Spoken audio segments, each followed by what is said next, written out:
Hi guys. So President Trump is live right now, but I'm going to go back a little bit. I'm using the White House live stream today, and we are going to watch him sign a memorandum, which I believe has to do with making Tennessee great again. So I wanted to welcome you all to the Beach Report today. Hi, Laura. Hey, Spirit. And all my mods, gonna be hard at work. Hi, Darla. Everybody's geared up. Hi, John. And we are going to have a respectful post in which we will watch President Trump make America great again. So, all right, guys. I am going to take it over to the White House in a minute, but I just want to wait a little bit for you guys to come on. We're trying to figure out the best ways to do the Beach Report so that we do all learn about what's happening in the political world, as well as making sure everything gets out to you while it's happening. So yes, I'm behind in the live stream right now. He is already live, but this gives us a little bit of a chance to catch up. So welcome, glad you guys are here, and I'm gonna get started now and see what's going on in the White House. So let me turn the camera around and get President Trump some attention.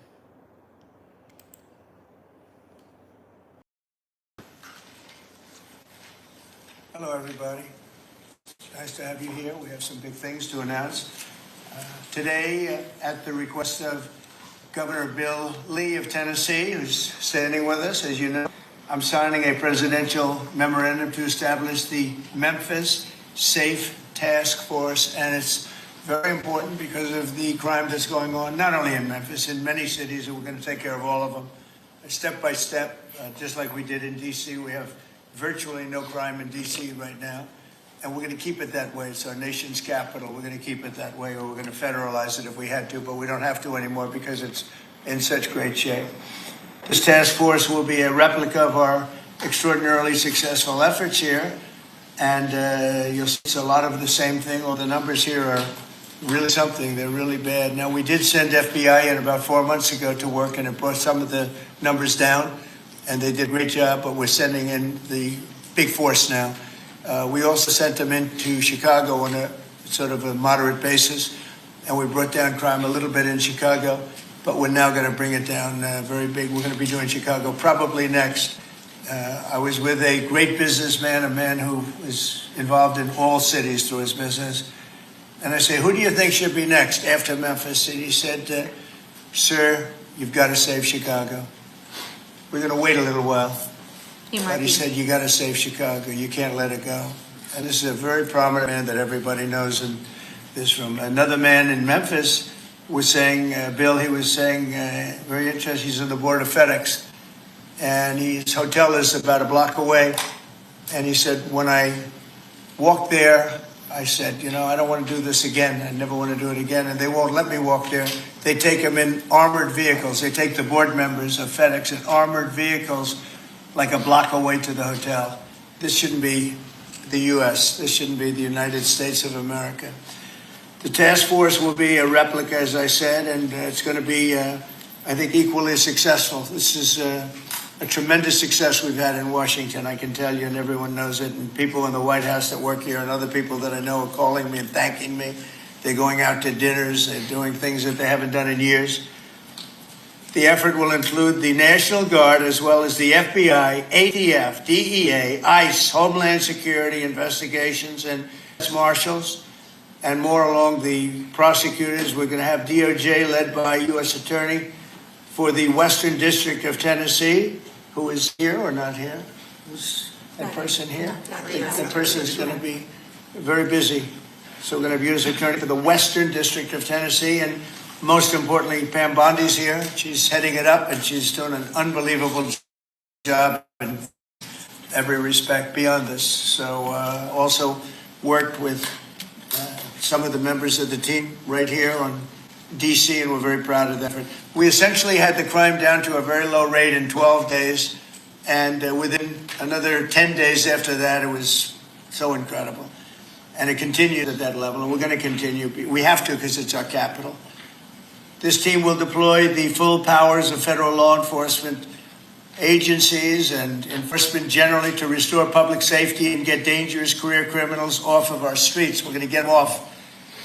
In 2024, Memphis had the highest violent crime rate, the highest property crime rate, and the third highest murder rate of any city in the nation. Other than that, they're doing quite well, thank you.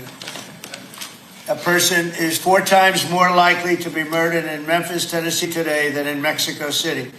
It's been, and you know Mexico City is not a cakewalk. It's been overrun with carjackings, robberies, shootings, and killings. There were 249 murders, 429 rapes, 5,616 burglaries, and 12,522 violent assaults in just the last little while in 2024 and in pieces of 2025, where it's actually gotten worse until recently when we sent the FBI down to see what the hell is going on.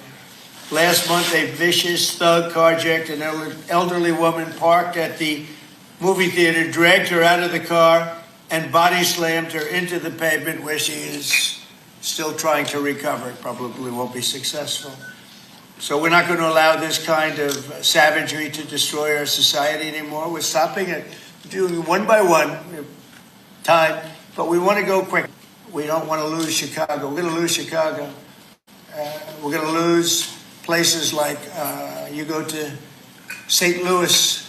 We'll lose St. Louis. We're not going to lose. We want to save these places. Very high quality man. I said, who would you do next? He said, sir, I do Chicago. You don't want to lose Chicago. We're not going to lose Chicago. So we're going to have to go very big, and we're going to go probably, we're thinking about it for next man. We're going to hold it. All right, I'm going for a moment there. As you can see, President Trump wants to say, and now he's talking about saving Chicago. And as you know, Washington, D.C. has become a much safer place thanks to President Trump. Welcome, everybody, to today's Beach Report. I'm doing things a little bit differently today. And I know that some of y'all are greatly triggered by my Make America Great Again hat, and that you are somehow triggered. Well, like I said, you're triggered by it. But actually, what I'd like to do in the spirit of Charlie Kirk is to start a discussion with those of you who still have this kind of hate in your hearts and you didn't understand Charlie at all. Just like I saw one of the people come on here. I'm not even going to call you trolls because you didn't say anything disgusting, but what you did say was you want to know how a Christian can say something about empathy. I don't know. You took that completely out of context. So those of you who are throwing out, you think it's like a Charlie Kirk quote or something. Charlie Kirk explained what he meant about empathy and the difference between empathy and sympathy, shred and lettuce. So there's a huge difference. And Charlie Kirk was about sympathy for those who really need it. Empathy is kind of a buzzword anymore. And Charlie explained it very well. And I'm not going to go into it on this show right now because it's totally off topic. But if you come on here and you throw out these quotes like, Charlie said this, so he must be a R word, or Charlie said that, so he hated everyone. I mean, he was violent, None of that is true. And we will go through and talk about it if you really need to be educated. But I'm just letting you know that this is a place of peace and actually love for my brothers and my sisters in America and throughout the world. And those of you who don't like it are cordially invited to step right off. All right, let's get back to watching President Trump make America great again. We're going to do some of the smaller ones, and the truth is our people are so good. Gaddy, you're doing a great job wherever you may be. we're doing so good that I don't think we need too much practice, right? But we got to go and save our big cities, our great cities. Chicago's a great city, and we're going to make it great again very soon. And I think we can do that. Despite the tremendous size, I think we can do a real job, and we're going to give you the resources that you need. So with that, I'd like to just end by saying we're going to make Memphis safe again, and I'd like to ask Governor Bill Lee to say a few words, and then Pam can talk, and anybody else you'd like to talk to, we'll go through the whole list. We have all day long if we have to, because this is a very important thing. We have to save our country from violent crime. So, Bill? Yes, please. sir. Mr. President, Sorry. first of all, thank you. Thank you. Thank you for, I'm gonna stop it here because I see some people coming on who really don't understand what's happening, like Jeanette. Jeanette, the things that you're saying, first of all, are disrespectful and nasty, but do you understand that President Trump isn't finished, sweetheart? He's just getting started. Did you want your crime back? Did you like it? We don't like crime in America, and we're quite tired of being afraid to go out on the street. So, and do you even know what the Epstein files are? Do you just say these things because the TV told you to? Like, think about things before you say them. People come on here and I just see the word Epstein, and I know that maybe you're a bot, maybe you're paid, I'm not sure. But if you come on here and you talk about things that you don't even understand, you just make yourself look really stupid. Okay, let's go back. And yes, grocery prices have definitely gone down. The price of eggs is so much better, so. And gas as well, just saying. All right, you guys.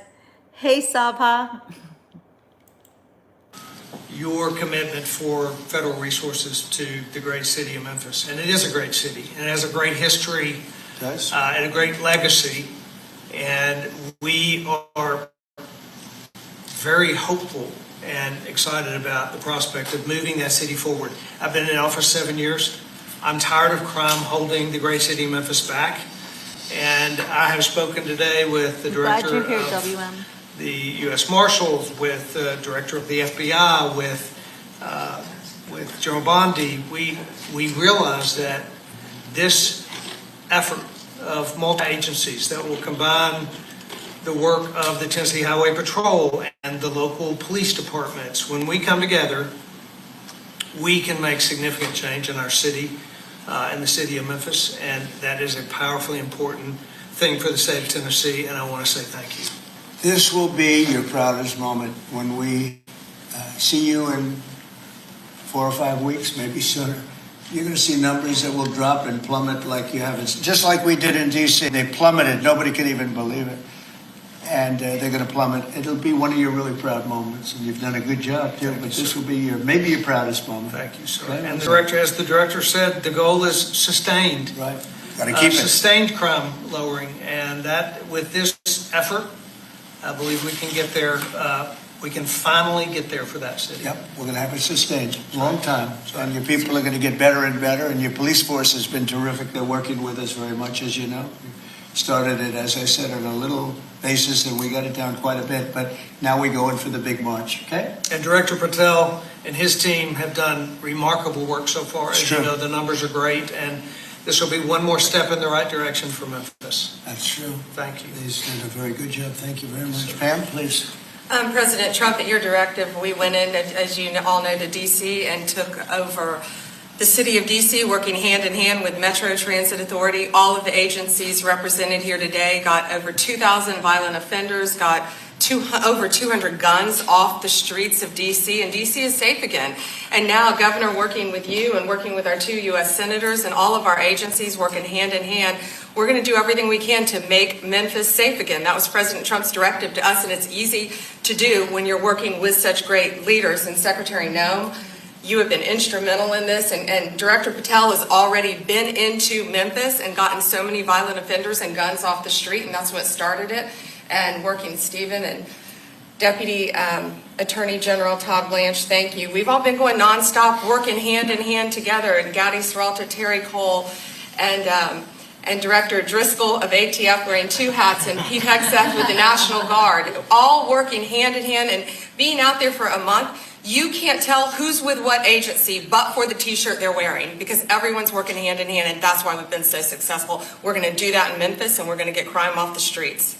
That's great. Thank you, Pam. Great Thanks, job. President. Christy, go ahead. Mr. President, Memphis has a high number of trafficking, significant human traffickers, child exploitation, drug trafficking. The local gangs there are extremely dangerous, and I'm so excited that you're going in there to work with not just the governor and willing local leaders, but also our Attorney General and all the leaders that are standing here today to help protect our children. So what's going to change dramatically is the families' lives that live there, and it's only going to happen because of you, because you're coming in. What has started there, you're going to put on steroids. The networks that you're going to uncover across this country, because of the work that's going to happen in Memphis, we're going to see every city get safer, because we're going to see those ties to other criminals that we're going to get out of the country. So we're a nation of laws. And sir, thank you for caring about every single city. Thank you, Christy. Really nice. And what makes it to me so exciting is the success we had here so quickly.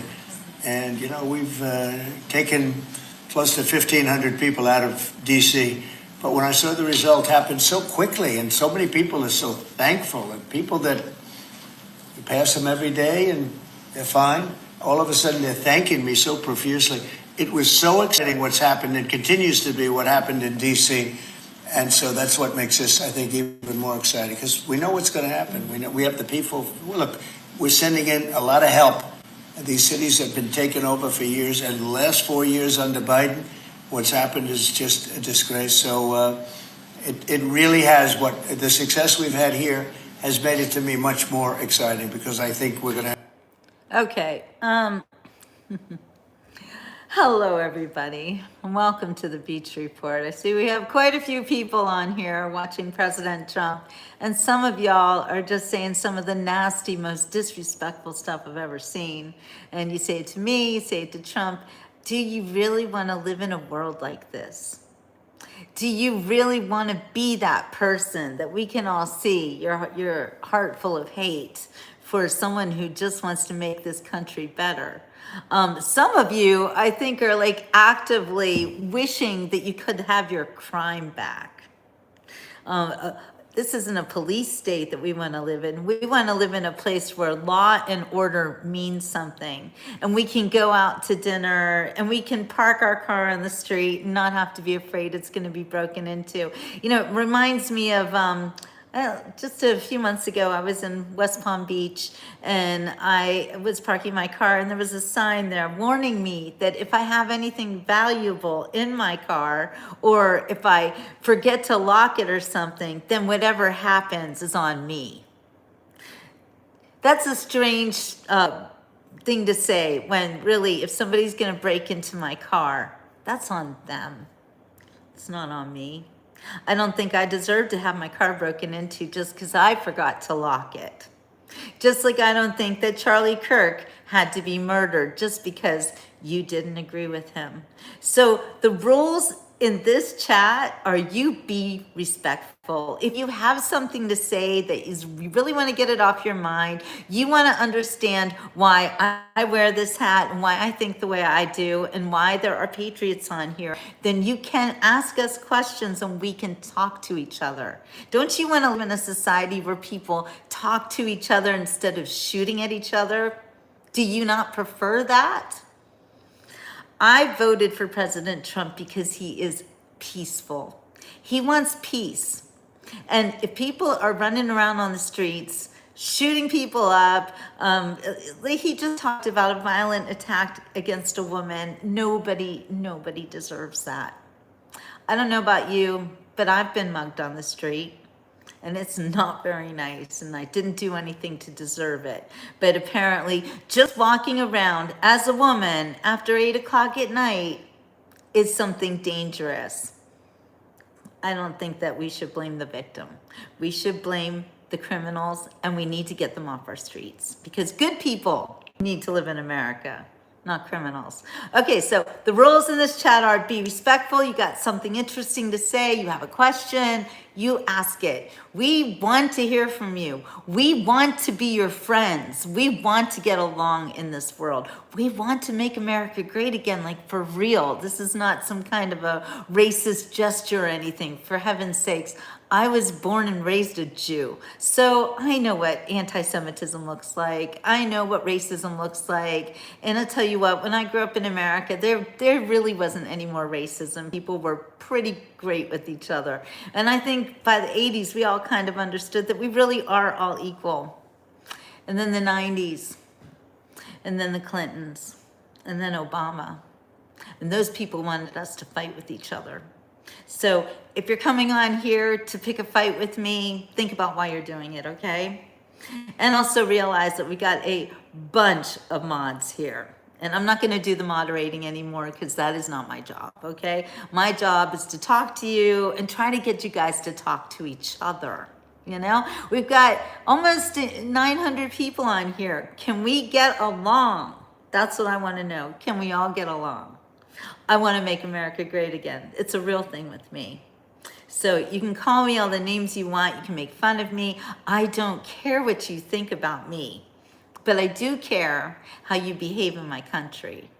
And if you're all about shutting other people up with your violence, then there really is no spot for you in this country. We don't want it.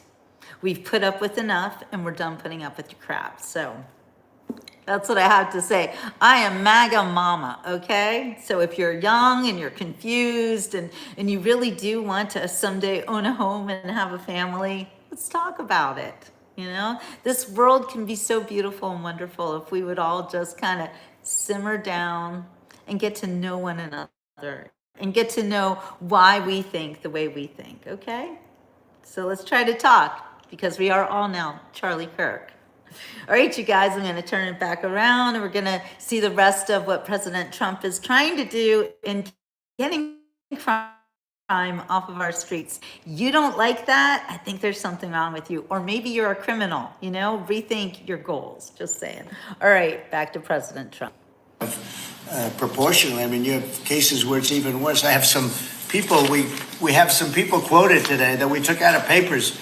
We're so grateful for the National Guard coming. Said an owner of a Memphis tax service. It's so dangerous here. It's so darn dangerous that you can't get out of your car. If you get out of your car, he says you get robbed, you get mugged, you get hit. You can't go to the market or a service station. So yeah, I want to see crime stop, and I want to see the National Guard come in right away if that's what's necessary. There's a need. Here's another one from a director of a Memphis-based crime prevention organization. There's a need for more boots on the ground. You have to get them done fast before we totally lose it. They're going to lose it all. I got 2 guns put in my face, said another, within 5 minutes at 2 different locations. He said, I got a gun put in my face. Then I went someplace else, had another gun put in my face. Yeah, is that how you want to live? I was scared. It never happened to me. I've never seen anything like it. Here's another one. I honestly thought he was going to kill me, said a 60-year-old Memphis carjacking victim. A man walked up, give me your car. You got 5 seconds to get out or you're dead. This is what we have in this page after page of the same kind of thing. Cash, would you say a few words, please? Thank you, Mr. President. Thanks to your brilliant foresight, you had asked us to go in quietly into these cities to help set the landscape, to work with the interagency, and to make America safe again. And we've done that under the FBI's banner program of Operation Summer Heat.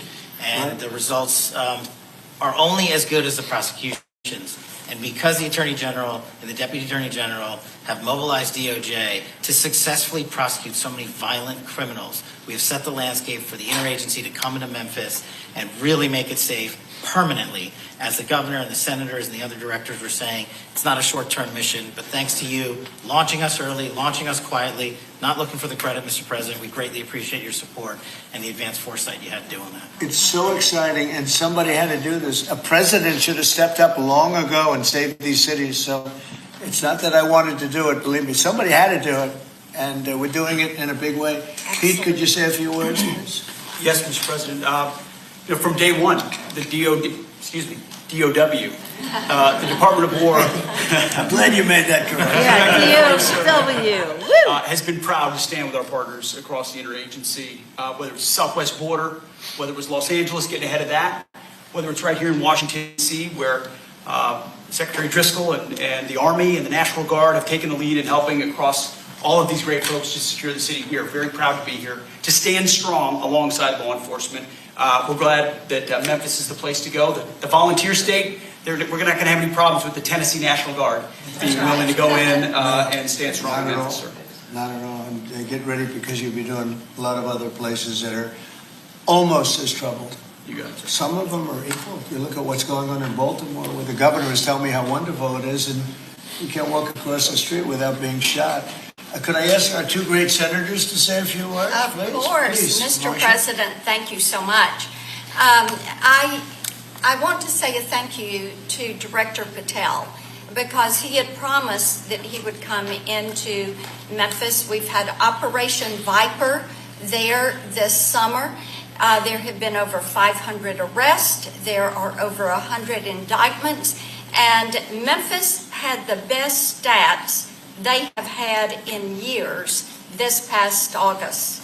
Last month, it was the best August they have had. It's because of the work that's been done. And now to have a new phase of this enforcement for Memphis, where we are going to have all of these agencies working as a team, as the governor said, making certain that this is a long-term effort to make Memphis safe again. Mr. President, we are so grateful and we thank you. Thank you.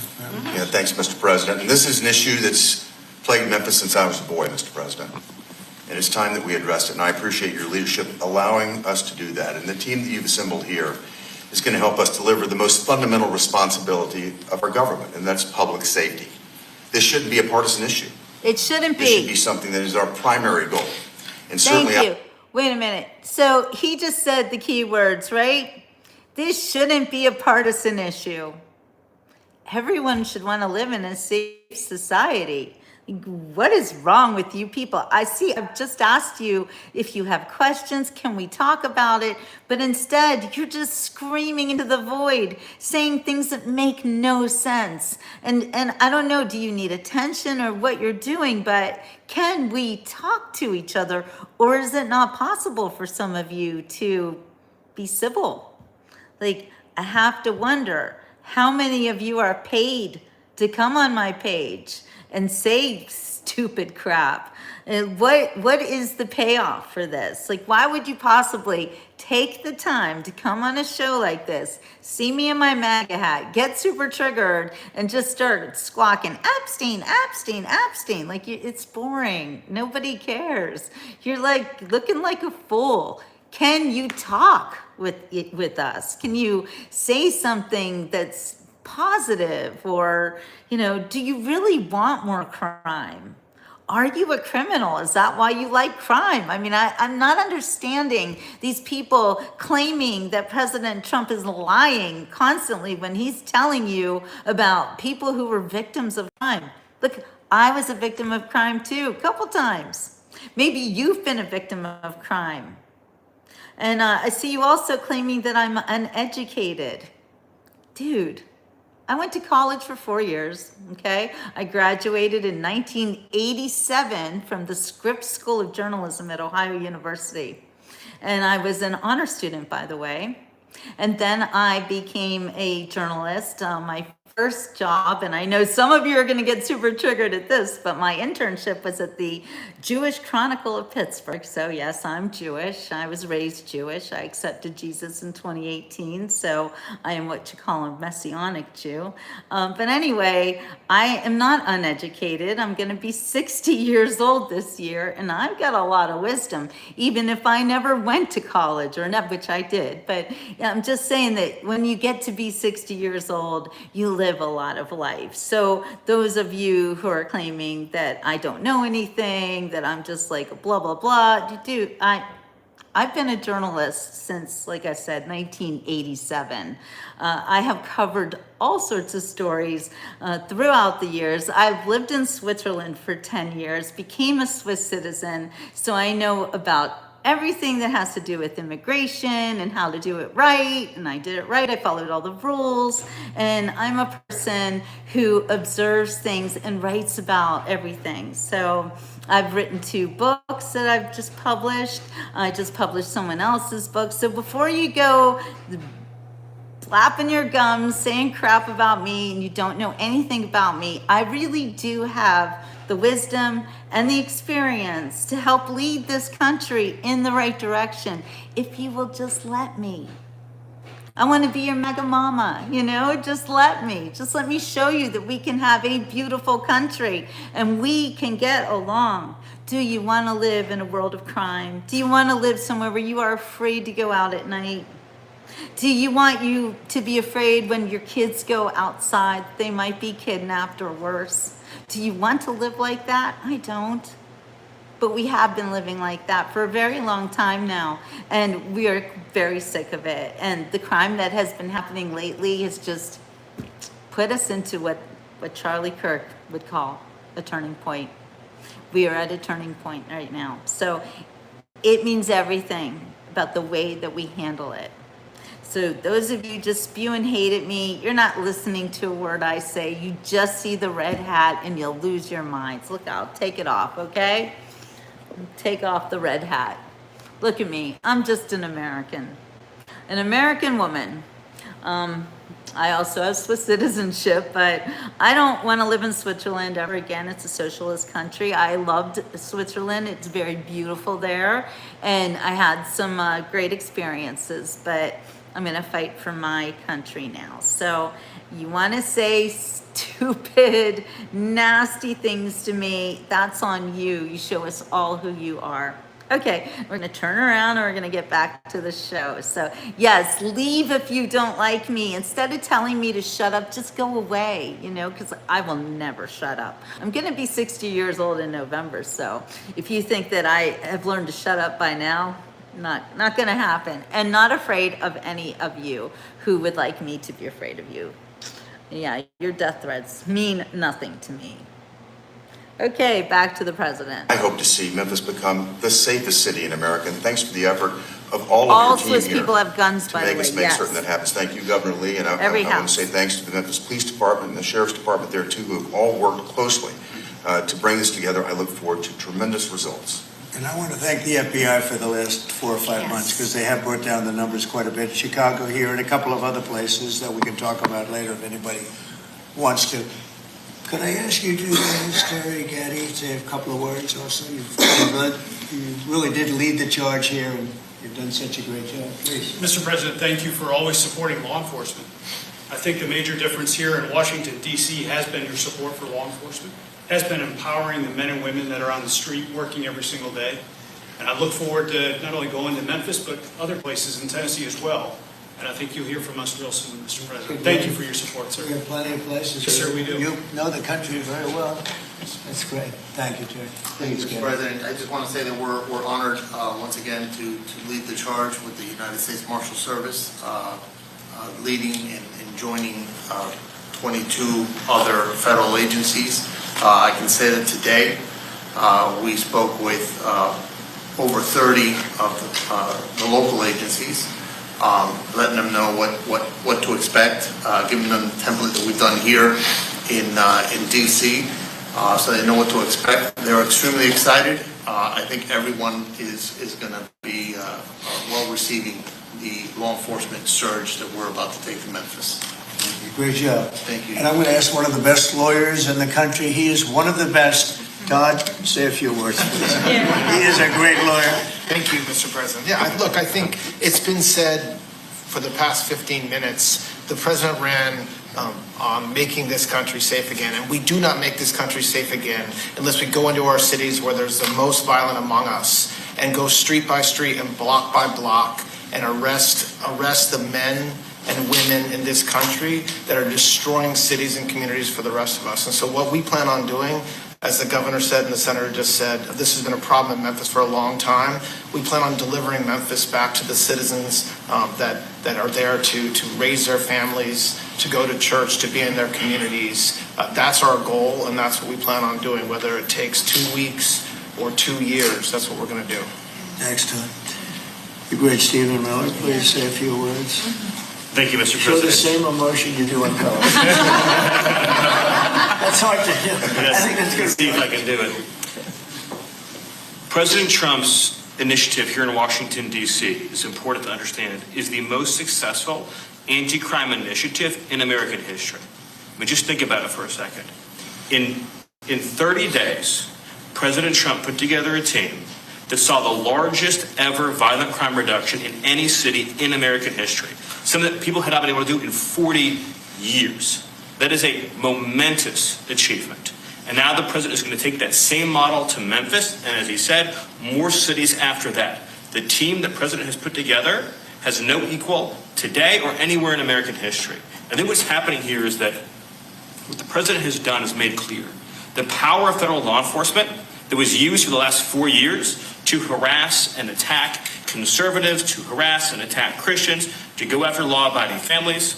The power of law enforcement under President Trump is going to be used to get all the criminals, all the violent offenders, all the murderers, all the cartels, and all the domestic terrorists off our streets. So whether you're Antifa, whether you're a domestic terrorist, whether you are a violent gang member, a drug trafficker, a trained Irawagwa killer, or anyone else that's threatening our people, President Trump is saying he's going to use his FBI, his DOD, his ATF, his DEA to wipe you out, to put you behind bars, to take you off the street, or to apply whatever legal consequences necessary.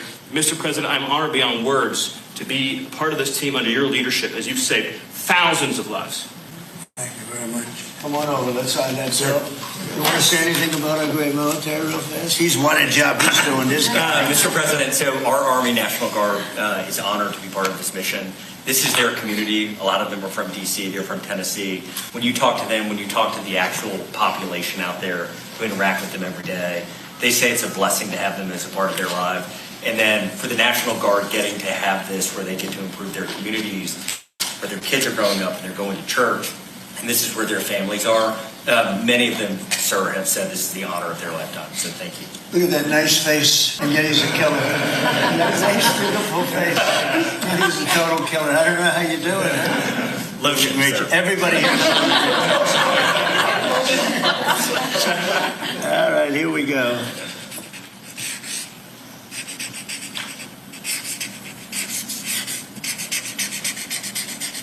How wonderful. Okay. Wonderful.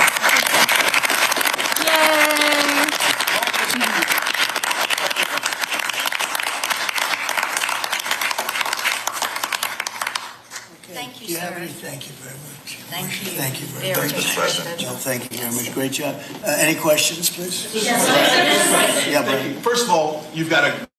Did they take down the blue tent? Yes, sir, they did. Thank you very much. I appreciate Last that. time he hit me with a blue tent, nobody knew what he was talking about. We found out, right? Found out, And he was right. gone the next day, and they had a lot of... Welcome, That was not so easy. They had, that's a violent, radical left group.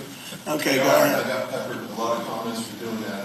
They still have their First Amendment right, though. Yeah, well, I'm not... You've got an amazing team behind you. You've done an awesome job for D.C. Thank I you. want to get ahead of a story that I think might come out. You pushed out an email earlier today really showing dozens and dozens of local media in Memphis highlighting all of the violent crime in that city.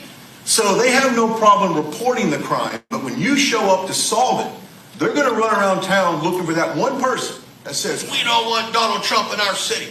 What can you say to the media there in Memphis, Tennessee, to help let them know the people want you there in their city? Well, I'm not sure they found that person, because I saw them doing some interviews, and it looked like they were looking, but they were very... In fact, that producer, that person, I think they lost their jobs, because everybody was saying, we want Trump to be there, they want the people right here to be there. Look, it's very simple. In Chicago, they're getting beat to hell, they're being shot.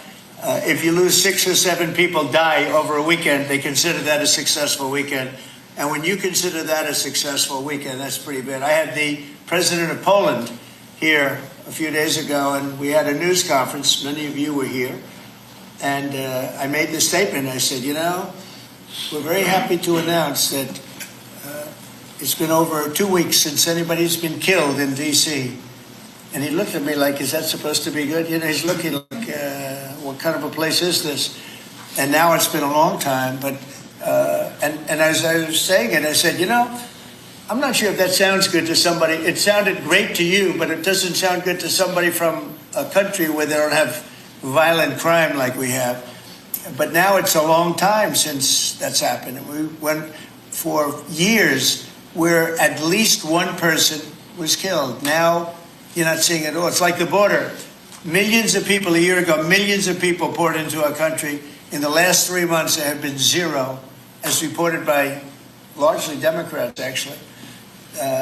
The border is secure. The country is secure. Liberals for Trump, I love We've got it. the hottest country anywhere in the world. And I'll tell you, a year ago, we were a country in tremendous trouble, probably a dead country if it continued. So we're very happy about it. And so just, in terms of your question, people have never seen anything like what we're doing, and I think they're very happy. And they want us to be there. They don't want to be mugged. Who would say, gee, I don't want the National Guard? And you need that in terms of numbers. And also, you look at those guys, I looked at them, they're rough guys. They're, the Supreme Court voted recently on merit. We're a merit-based country again. I said they had tremendous courage to do that. We're a merit-based country again. When I looked at the people that were patrolling the streets for the National Guard and for others, I could see we're merit-based. They were rough-looking, they were tough-looking, and they love our country. So that's where we are, Brian. Thank you. Thank you very much. Yeah, please. Yes. Given with all that's going on with Charlie Kirk's assassination and the left wing, a lot of left wing violence going on, do you have plans? Left-wing violence. Great opportunity with all these people here. Do you plan on designating Antifa finally a domestic terror organization? Please. Well, it's something I would do, yeah. If I have support from the people back here, I think we'd start with Pam, I think. But I would, if you give me, I would do that 100%. And others also, by the way. But Antifa is terrible. Are there other groups that you can think of? There are other groups, yeah. There are other groups. We have some pretty radical groups, and they got away with murder. And also, I've been speaking to the Attorney General about bringing RICO against some of the people that you've been reading about that have been putting up millions and millions of dollars for agitation. These aren't protests. These are crimes, what they're doing, where they're throwing bricks at cars of ICE and Border Patrol. They come in with a beautiful new car. They're so proud. It's Border Patrol, ICE, it's got whatever it is. And they're throwing rocks at it. And after 50 yards, it looks like an old beat-up vehicle. It was just brand new. It was just bought for the purposes. And they don't have to take that anymore. I let it be known. We'll take responsibility. They don't have to take it anymore. And they don't want to take it. They were told by a past administration, it became almost a culture, if somebody throws a rock at you, do nothing. If somebody spits in your face, do nothing. And I say, when they spit, you hit. You do whatever you want. You do whatever the hell you want. I watched it so sick it made me. For 4 years, I had to sit home and watch people screaming at policemen and spitting in their face, and they weren't able to do anything. They just had a grin and bear it. They're standing up like a piece of steel. And a woman, in many cases, women, you can see they're professional agitators. I had one the other night. I had 4 the other night, all in one group, total phonies. I started to scream when I got into a restaurant, something with Palestine. And I said, well, I'm doing a great job for peace in the Middle East. I should get anything else. But a woman just stood up and started screaming. And she got booed out of the place, too. There were a lot of people in the restaurant. I went there to show how safe, and it was safe. I mean, the woman is just a mouthpiece. All she was a paid agitator. And you have a lot of them. And I've asked Pam to look into that in terms of RICO, bringing RICO cases against the criminal RICO, because they should be put in jail. What they're doing to this country is really subversive. All right, I'm going to just pause right there. Paid agitators, right? Are you getting paid to come on the Beach Report and say nasty things to me and everybody else? Is that your job? Is that how you make money? Because I know that some of the people on here actually get paid. And wow, that's not going to end well for you. Sorry, but we want a country where we can talk to each other respectfully. And if you guys can just calm yourselves down and stop screaming I think that maybe we can find some common ground. Because I'm seeing comments in this chat that are just, like, I really have to wonder, are you actually really people? Or are you paid? Or are you a bot? Like, what are you doing? You can't possibly be that hateful. And especially your hate directed towards me and you don't even know me. And I see the really nasty things that you say about me as if you think that you can hurt me or something, because you can't. But hi Claire, I'm glad to see you. But you know, the things that you're saying are just so rude, and I wonder, do you have friends in real life, or is this just how you talk on the internet? But again, I really think that you need to kind of reevaluate your goals when you talk to people you don't even know like this. So, and I love everyone else who says, I am Charlie. See, we're all Charlie. Hi, Jay, I'm glad you're here. And I am not concerned about anybody who has things to say about me that aren't true. Here, that's the other thing. When people talk about you, either behind your back or even in front of your face, like you're doing to me now, your opinion is your opinion. And if you don't like my hair, or you think my teeth are too white or something like that, it's, you know what? I don't care. Nobody does. So you can come on and say all the nasty things you want, but that is only going to backfire on you because you're giving yourself bad karma. So that's right, Grey Wolf. We are Charlie Kirk. I am Charlie Kirk, and I am trying super hard to get people to talk to each other. And yes, I have white hair, because guess what? I'm going to be 60. And that's the other thing. You want to look at me as some people called me fake. Well, it's pretty hard to be fake when I don't even wear makeup. I'm wearing a little bit of lipstick. That's it. Nothing on my eyes, because I cry a lot. And when you cry a lot, your makeup runs. So I stopped wearing makeup when my husband died 3 years ago, and I really haven't looked back. I am a real person. This is a real reality show of a real person trying to save my own country. I'm a real journalist. I've written for newspapers and magazines all over this country and the world. I have a lot of experience in dealing with people, but this hatred, I've never seen it like this before, you know? I love you too, Marky Mark. I love all of you good patriots who are here trying to support me and our country and what I'm trying to do. Thank you, Ernie. And so all of you people who come on and you just see something that I don't even know what you see when you look at me, if you hate me so much. That's how Charlie got killed. And maybe some of you think that I should also not be in this world because of my opinions. And if you do, again, reevaluate your goals, because you're a fascist. Okay, thank you, Frankie. Thank you, guys. And here's another thing I want to say before we get back to this show. I'm not looking for a date or a husband or a man. My husband died 3 years ago, and he's still my husband. I still wear my ring. I'm not that girl. So if you want to meet a woman, go somewhere else, because the Beach Report is not the place that you're going to find anyone to date. Certainly not me. So let's move along from that, because this is not that kind of show. Okay. Thank you, Philip. All right, you guys. Yeah, you're MAGA mama. So all you young people who are confused by what's happening in our country right now, and you've been told to hate everybody because of the television, or your professors or your teachers or whatever, just know that we don't want that kind of world. And we want to usher in a new kind of era where people respect each other.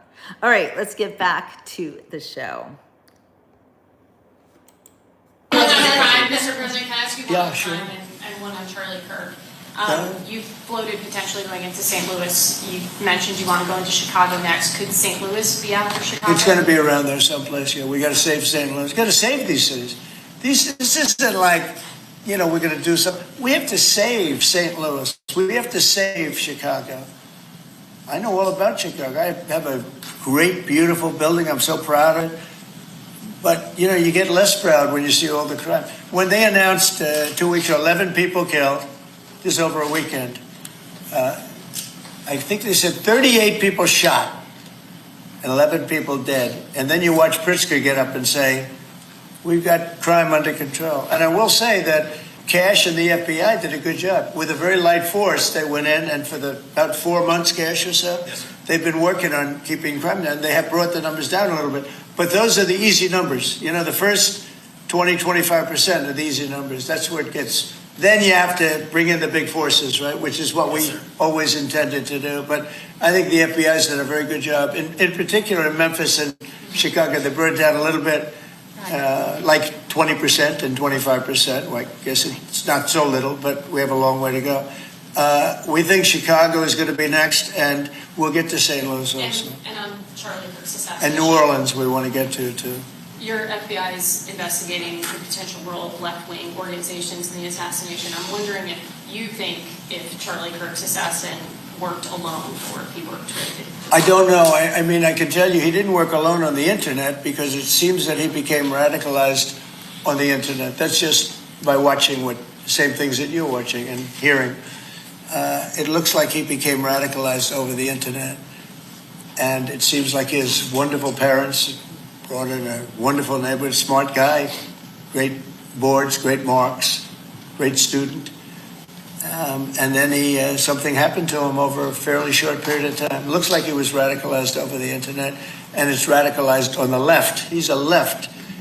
We have a lot of problems with the left, and they get protected, and they shouldn't be protected. But as you understand, I think very well from the tone of your question. Thank you very much. On Venezuela, on Israel. First on Venezuela, what can you tell us about this Venezuelan boat that was taken out? And do you plan to provide proof that these were narco-terrorists who were on their way to the U.S.? Well, we have proof. All you have to do is look at the cargo that was, like, it's spattered all over the ocean. Big bags of cocaine and fentanyl all over the place. And it was, plus we have recorded evidence that they were leaving. We've recorded them. We're just very careful because we know you people would be after us. We're very careful. The military has been amazing. And General Kane showed me a little while ago the clip, but you could actually see it. But you don't have to see it because we have recorded proof and evidence. We know what time they were leaving, when they were leaving, what they had, and all of the other things that you'd like to have. But we have noticed that there are no ships in the ocean anymore. We're seeing that there's like no ships, no. You know, when the first one we went, there were hundreds of boats. Now there are no boats. I wonder why.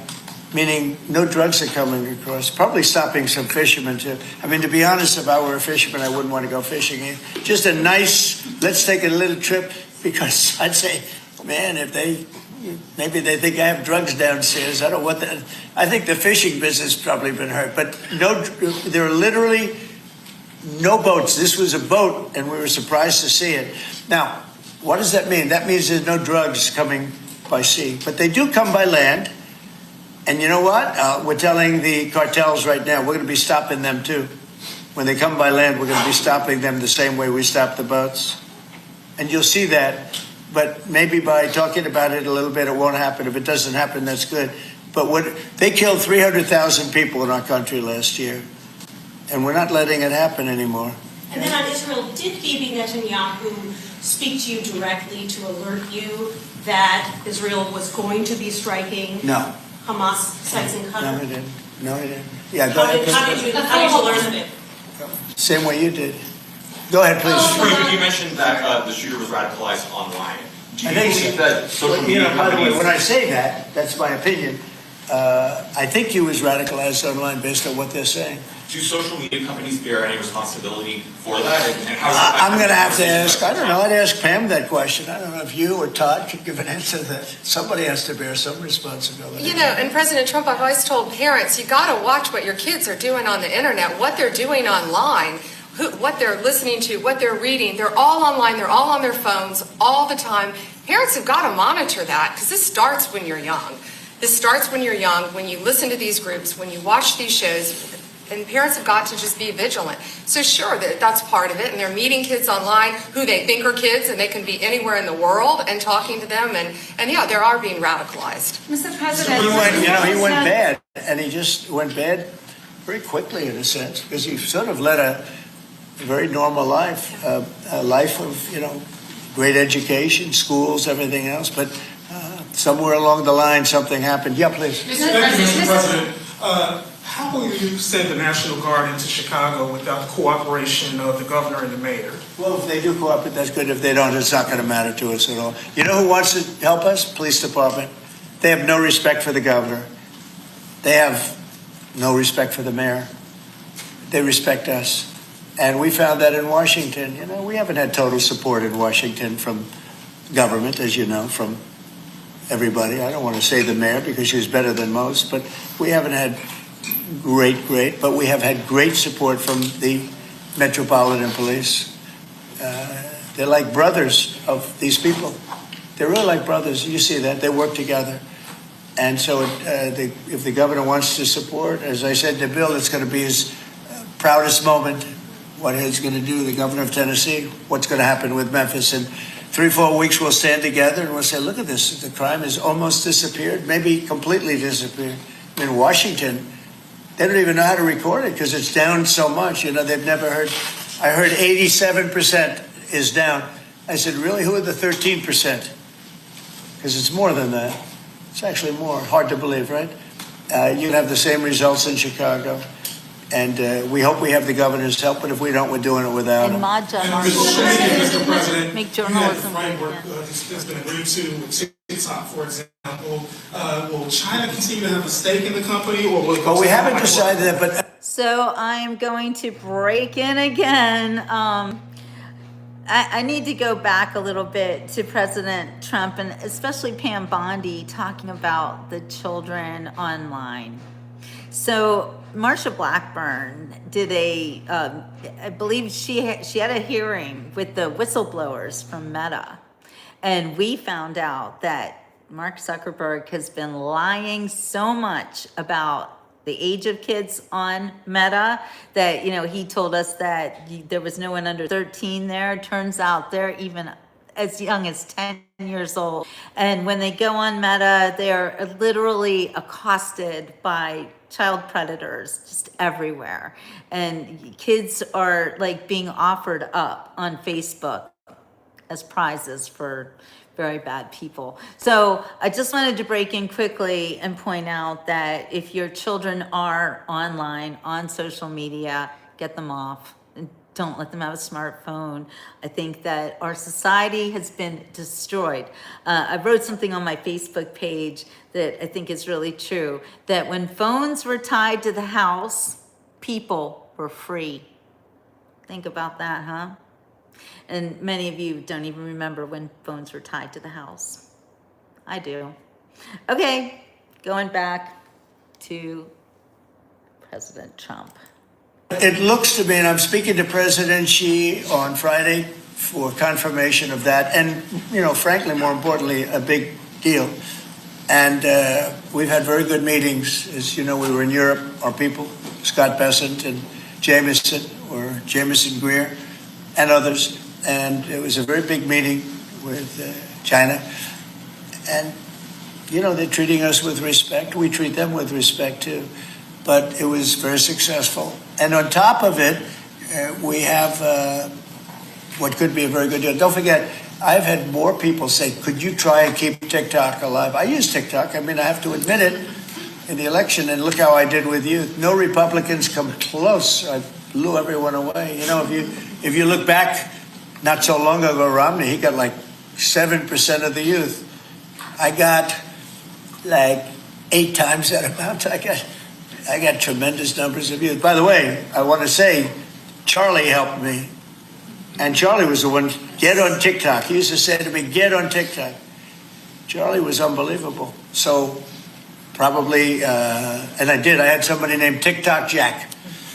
And he'd put that camera, he said, just a real quick statement, sir, like 10 seconds or less.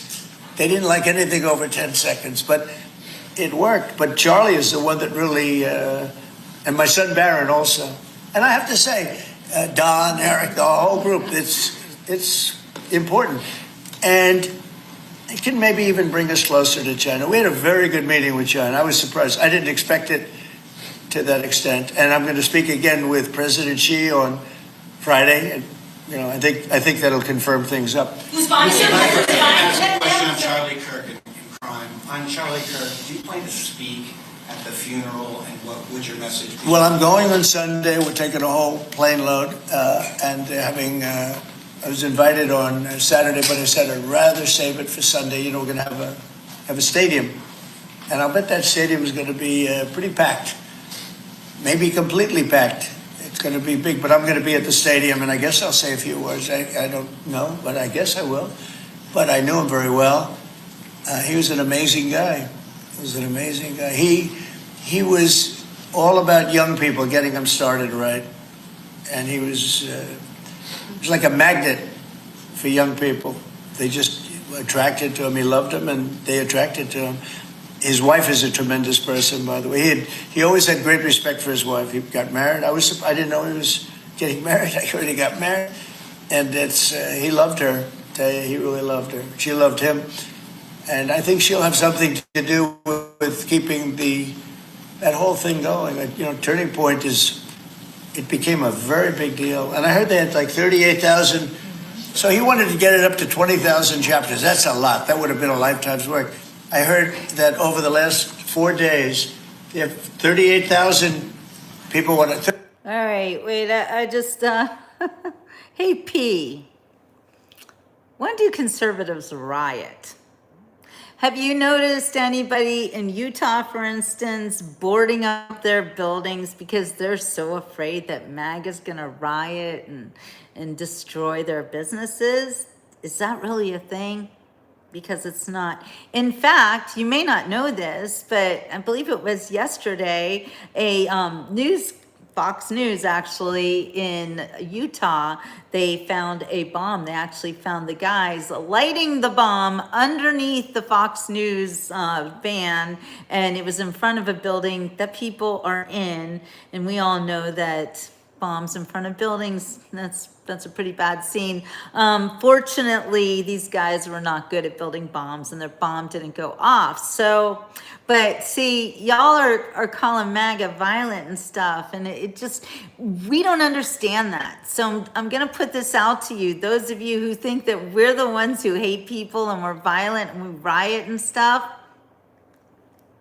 That's like the dumbest thing I've ever heard. Have you ever been to a Trump rally where there are people of every color there? You'll see Chinese people, black people, white people, Indian, everything, everyone, island people, you name it. There's everyone at a Trump rally, because Trump rallies are about love for your fellow people. Okay, so anyway, yeah, so saying that we're violent is like, are you just projecting, or what are you doing? Because everybody knows, hey, Mapago, that we are not violent. And do I seem violent to you? Am I calling for riots? Am I here trying to get you guys to hate each other? I don't do anything like that. So really, what's wrong with you? By the way, Nick, January 6th was a setup.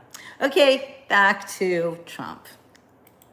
38,000 chapters at colleges, schools, other places. Numbers that, nobody's ever heard of numbers like that. So I think Turning Point could be, through what happened, this horrible act, it could be maybe bigger than it could have ever been had he been there. And I will say this, he'd be very happy if he saw what was going on. And there's some very good people, because I speak at Turning Point quite a bit. And Charlie would call me up. So the last time I spoke to him, he said, sir, I think it was Phoenix. Sir, could you get to Phoenix? This was like in a day. I said, Charlie, I'm the President of the United States. You're coming, asking me if I could speak tomorrow in Phoenix. You can't do that to me, Charlie. But usually I ended up going. He was great. He was a great guy, and he didn't deserve this. He didn't deserve this. Nobody does. Ilhan Omar, after his assassination, called Charlie Kirk a reprehensible human being. Should be stripped of her committee assignments. I think she's a disgraceful person. I think she's a disgraceful person, a loser. It's amazing the way people vote. I know it's people from her area, maybe of the world. I don't know. They got here and they vote her in. It's hard to believe, but I think she's a disgusting person. Hey, one more question, if I could. A lot of these, in recent of these kind of trans shooters that we've seen over the last couple incidents, This flag right here is up and down 14th Street. This is what would be a trans flag. A lot of people are very threatened We by want this you to flag. ask It means serious questions, a lot of Robert. Different negative things to people, violence. Would you be opposed to taking this flag down up and down the streets of DC? Well, I wouldn't be. Then they'll sue and they'll get freedom of speech stuff, so that'll happen. But I would have no problem with it. I will say, and Steve might just mention this, Todd, you might mention it too, because we're putting out an order. Freedom of speech means you can burn the American flag, which I think is horrible. But I noticed something over the last little while. As you do this, you start noticing things that you wouldn't normally think. It really causes unrest and violence when they burn American flag. So the American flag, I wanted anybody burns the American flag, go to jail based on freedom of speech, goes to jail immediately. But the freedom of speech protected them, right? And that's been argued a couple of times. And it's one of those things. But you know what? Hasn't been argued, and we're going to be arguing it, I think, very soon. And that's the violence. They incite violence. So I saw it just yesterday. They burned the American flag, and people that were there were fine. And all of a sudden, they're going crazy, and there's fist fights. It wasn't in Memphis either. But I will say, it incites violence. And I think you just do the exact same thing. Don't use freedom of speech. Use the incitement of violence. I mean, it's really, you got to see, these people were going at it. And, you could burn other things and people just sit there, they fall asleep. You burn the American flag, and on both sides. But the level of violence I saw this flag burning cause was incredible. It was an incitement. So I hope you guys are going to be able to do that, man, right? Well, there's also groups called Trans-Tifa. So perhaps if you can label them Trans-Tifa. domestic terrorist group, Wow. then in all reality, you could take that flag down because it would represent the Trans-Tifa. I think you probably could. Again, you'll be sued, and it's okay. I've been sued before a couple of times. You may have seen. Anyway. Netanyahu said that he doesn't rule out targeting Hamas anywhere they are. You said that you don't want to see Qatar hit again. Are there any guarantees that Qatar? Well, he won't be hitting in Qatar, as I say. I call it Qatar. You call it Qatar. You're actually more right, but actually you're allowed to go.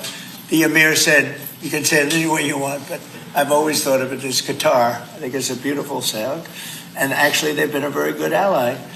And a lot of people don't know that. But he won't be hitting Qatar, but he will be maybe going after. Now, there was an article that I read in a newspaper just about an hour ago where Hamas said they're going to use the 20 hostages as human shields. They're going to bring them up from the dark tunnels, and they're going to put them in the line of fire so that if Israel goes forward, they're going to die. And I thought that was very terrible. And I put out a statement on that. You saw that. Charlie Kirk, in retrospect, given all of the moving ways that this White House has paid tribute to Charlie Kirk, Right. do you think it would have been fitting to lower the flags, to have staff when Melissa Horman, the Minnesota House Speaker, was gunned down by an assassin as well? I'm not familiar. Oh, who? The Minnesota House Speaker, a Democrat, who was assassinated this summer.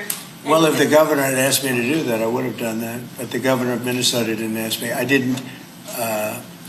I wouldn't have thought of that, but I would have if somebody had asked me. People make requests for the lowering of flag, and oftentimes you have to say no because it would be a lot of lowering. The flag would never be up. Had the governor of Minnesota asked me to do that, I would have done that gladly. And given the killing of Melissa Hortman, the attack on Paul Pelosi, the attack on Gabby Giffords, the attack on the Pennsylvania governor's mansion, why make the case that violence is only on one side? It seems to be taking. I didn't say it's on one side, but I say the radical left causes tremendous violence, and they seem to do it in a bigger way.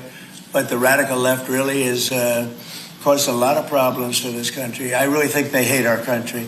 Okay, yeah, please. This may be related to the RICO work that you're Right. doing, and I'd like to. And we are really looking at that seriously. Vice President Vance was speaking with Stephen Miller earlier today about targeting NGOs that they were saying foment violence. Right. Is that? Can you speak more to that? And what NGOs specifically are you looking to target, sir? A number of them. Steve, please. Yes, so I believe what you're referring to is there are these nonprofit entities that organize, as the president mentioned, attacks on Listen ICE to this, officers, guys. attacks on Border Patrol agents, organized doxing campaigns, which are a violation of federal law. They break off cement and they bring into riots. They have organized drop points for weapons, organized drop points for gas masks, organized drop points for all the materials necessary to launch a riot. Of course, you saw that during the Black Lives Matter riots as well, too. So there's this whole network of organizations. And I think the key point the president's been making is somebody is paying for all of this. This is not happening for free. And so under the president's direction, the attorney general is going to find out who is paying for it, and they will now be criminally liable for paying for violence. And you know, a new thing that I've been seeing a lot of lately, but never saw before, is they're walking in with bricks and rocks and everything. And the FBI or the Border Patrol or ICE or the police are grabbing them and taking them away, and that's great. And then they whip out a hammer, and it's a beautiful hammer, really. It's nice. You know, this is not a hammer somebody happens to have. These are serious hammers, beautiful, brand new hammers. And they start breaking up the concrete sidewalks and the granite curbs in many cases. Granite is hard to cut, you know, it's very hard stone. And they're banging away and handing out pieces of stone. So instead of having it in bags, they're banging the sidewalk, knocking that. You have to see what some of these sidewalks look like when they finish, and especially the curbs, because the granite curbs are very, very expensive, and they're great, and, you know, very hard. They are almost indestructible, but not when it gets pounded on for 20 minutes by some pretty strong guy. And then they hand out big chunks of stone so that people can throw them at the police and people can drop them off bridges into car windows. No, we have a long way to go, and we're going to make it all good. We're going to make it really safe. This country is going to be safe. We've got almost 3.5 years. Think of that, 3.5 years. It's a long time. It goes quickly. But at the end of that time, I hope one of the many things we can say is that we made our cities safe again. Thank you very much, everybody. Thank you, Brad. Everyone, Thank you. TV, we're done. Thank you. Okay. Anyway, boy, this has been an action-packed, how long have we been on? A little bit more than an hour, but yes, exactly, Marky. We want a safe country, a happy country, full of people who love their neighbors the way that the Bible tells us to. So it's very disheartening to see some of the things y'all have to say and how, I don't know, just disgusting. Yeah, like this one, just called me a racist hag. Really? How am I racist? Because I want to make my country great again?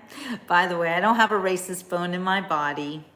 And I have lived all over the world, and I have attained citizenship actually in Switzerland. That's not an easy thing to do. And for people getting angry when I talk about myself and I say good things about myself, do you expect me to say bad things about myself? I mean, why would I do that? I'm just trying to get you to understand who I am and where I'm coming from. And I have no agenda other than to make America great again and to try to get people to talk to each other. There was a time when I was very, very disappointed in this country back in the early 80s, the mid 80s, I started to realize that people were being poisoned by the food. Very RFK of me, but I noticed it way back then. And so I moved to Switzerland. I married a Swiss. My children were born in Switzerland, and they ate good food that wasn't processed anymore. And, you know, it was a whole different scene living in Switzerland. I learned a lot about my country too. And I also watched the Clintons come to power. I lived there throughout the 90s and moved back to America in 1999, right before 9/11. My brother is a survivor of 9/11, and I wrote a book about it because I started writing for the Pittsburgh Post-Gazette right after that. So those of you who don't know me and want to get to know me, welcome to the Beach Report. I've been doing this show as a podcast for the past 10 years, but I am first and foremost a journalist, a real journalist, a card-carrying journalist, and I go back so far that there weren't even computers making newspapers back when I started. I learned how to actually lay out an entire newspaper. Back when the lines were actually lines, pieces of tape.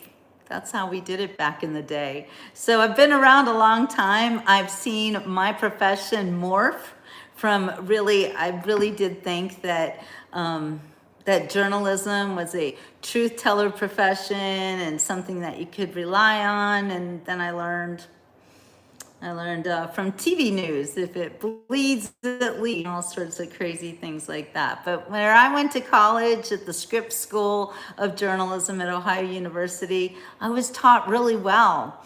And we took ethics classes back then, and we really learned how to do journalism in a way that you're serving other people. I never expected to get wealthy from being a journalist, and I'm not wealthy from being a journalist. However, when you think of wealth, my wealth is in experiences. And so I've been all over the world, and I've done all sorts of things, and I've covered everything from school boards, municipalities, like really in the trenches of journalism.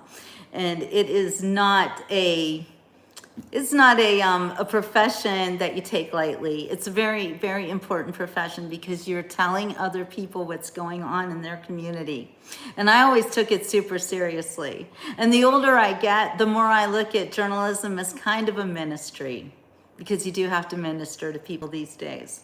The mainstream news and the people on TV are so, I don't know, I guess they're getting paid to say things that aren't true. I mean, those of you who are coming here and claiming that Charlie Kirk was shot by MAGA, do you listen to yourselves? Like, how ridiculous is that? Every time there's some kind of a shooting or something, you always point at MAGA. And it is never MAGA, by the way. It's very rare that MAGA goes off half-cocked. We don't really do that. I saw people asking also about Switzerland, and yeah, Switzerland, every home has a gun because every man in Switzerland is actually conscribed into the army. Not women, but men. So every man of a certain age, I think it starts at 18, where you do go to army school and you're there for months and then you graduate and then you have to keep going back to the army every year to serve your country. Little tiny country, Switzerland, like the size of Pennsylvania, but they take their military very, very seriously. And so every home in Switzerland does have a gun. And every man in Switzerland with their gun they have to go do shooting practice so that they're good. So my ex-husband could take his gun apart and like lickety split, you know? But it is very important to have guns to protect yourself. That's what gun rights are for in the United States. Our Second Amendment protects us because you don't want to be the only people who have guns are the criminals, right? You need good people with guns. So I don't want to talk about my experience with guns because it really isn't anybody's business. And also because I do put myself out here. I'm not Charlie Kirk. I am Charlie Kirk now. So I know that just telling the truth can get me in trouble, but that doesn't mean I'm gonna stop, because guess what? I think it's more important to tell the truth and to be honest with people and to say what you really think than it is to lie and live in a slavery type of situation where you're just a slave to the lies. I don't like lies. And I don't suffer fools well. So, all right, you guys, let's see. Someone has a question. Ms. Hunter, can you repeat your question? Wait, I'm looking. You'll have to repeat it because it went too fast. And by the way, you guys, and if you really do want to talk with me and have a discussion, and these comments are going super fast, so I can't see all of them. And sometimes when I'm talking to you, it's not good for me to look at the comments because it kind of confuses me. So, let's see. Yeah, think for yourselves and quit the hatred. I'm not seeing that question come up yet. But, and you people who are trying to tell me what I should think and what I should do, again, reevaluate your goals if that's how you talk to other people. You're not allowed to tell me what to think. This is America. I make up my own mind about things. And I do believe that right now we need to make America great again. Did you not see the past administration for 4 years? Did you not see the clowns that would be in front of you? Where right now we see well-dressed men and women who look serious. And when we saw the last administration, we saw a crazy old man who could barely walk, thank you, Marky, and who could barely talk. And when he did talk, he was wildly emotional, sometimes screaming and looking like, quite frankly, Hitler, and other times whispering and telling strange stories. Seriously, I know you might think President Trump tells strange stories, but I actually find President Trump to be hilarious, and his sense of humor is really off the hook. He's a really funny guy, and poopy pants, exactly. But seriously, the past 4 years, did you not learn anything? Did you really want to vote for that woman who never won a primary and was unelectable? And then, what was it, more than $1 billion she spent to not become president? Do you really think that's better? Do you remember the Health and Human Services bozo that they had before? We have RFK Jr. Dude is buff, dude looks healthy. I know he had cancer and he doesn't sound very good, but that's, you know, that's your optics for you. He survived some pretty horrible things. Anyway, he's really trying to make America healthy again, whereas the last guy didn't even know that he was a guy, or he knew, I don't know what he knew, but dressing in drag, really? A doctor, a pediatrician who dresses in drag, would you take your child to a pediatrician like that? Do you really think it's smart for children to take drugs to alter their puberty? Is that something that you are for? I don't believe in trans children. I don't think there's any such thing, honestly. I think it's a mental health problem. So, yeah. You're right, Robert, I'm old, but I'm not lost, and I'm not stupid, so. All right, you guys, well, I think I've had just enough of this. These shows drain me, really. Seeing these crazy comments, and yes, exactly, P, it's the parents' mental health problem if their child is trans. It is not a real thing. My daughter told me when she was like 6 or 7 that she wanted to be a dog and she wanted to eat dog food. And I stopped that because, you know what? My child's not a dog. And I don't ever want her to think, or didn't want her to think, that she was, because that's just not healthy. So if Craig thinks it's stupid, then you go right ahead and tell your own kids that they can be dogs, or they can be whatever they want to be, right? Yeah. I'm not open-minded about that at all. I'm repressed with Bobby when it comes to children being told that God made a mistake with their gender. That's very, very sad. So, and Anne, I don't know what kind of person you are, but you are showing us what kind of person you are. So if you think I'm a dog, I'm not a dog, but I am a bitch. So just try me. Yeah, bitchiness. I love it sometimes. Anyway, you're so wonderful, Anne. I really hope and pray that you do find the Lord, because you're a very nasty person. Feel bad for you. Feel bad for all of you who feel the need to say such nasty things to somebody like me. It's sad. All right, well, I hope that you have a wonderful rest of your day, and I will see you again on the next Beach Report. Ciao for now. Thank you, Carmen. Thank you, guys. You're wonderful.